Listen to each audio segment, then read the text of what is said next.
The future of aerospace is descending on Dayton. Drones are the topic of conversation at the UAS conference and Special House Armed Services Subcommittee hearing happening at Sinclair.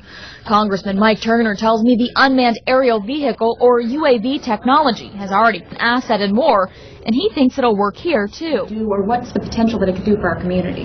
This is a growth industry. Beyond just the issue of what will UAVs do, which is also expanding, someone has to make them, someone has to operate them, someone has to write the software, and someone has to be that inventive spirit that takes us to the next level.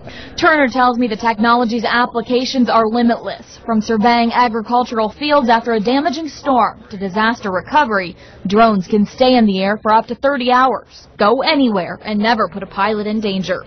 With so many benefits, groups like the Dayton Development Coalition want to cement our city's spot as one of 6 test sites. Why is it so competitive? Why do so many, areas want to get into UAV technology? I think it sums it up in one word: jobs. And I think that's what you'll hear. They say that the UAS industry is a $96 billion industry over the next 10 years. It's still unclear how much of that money or how many of those jobs would come to Dayton if selected as a site.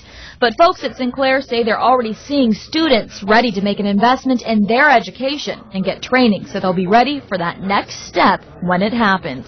So this is one of those, we quite like to think of it as an enabling technology, an enabling cross-cutting technology it has so much impact, whether it's in IT, right? Again, think about manufacturing, think about, a lot of what we already have here in the Dayton region. I think for us, this is kind of where we think the heart is.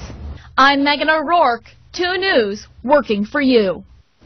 Now, right now, Dayton is in the process of submitting its proposal to become one of the test sites. The deadline is May 6th. The FAA expected to make that decision sometime in December. Congressman Mike Turner held a hearing today to discuss the future role of the drone program and its possible impact on the local economy. The hearing at Sinclair centered around how the program is currently used and how it could be used in the future, both overseas and right here in the U.S.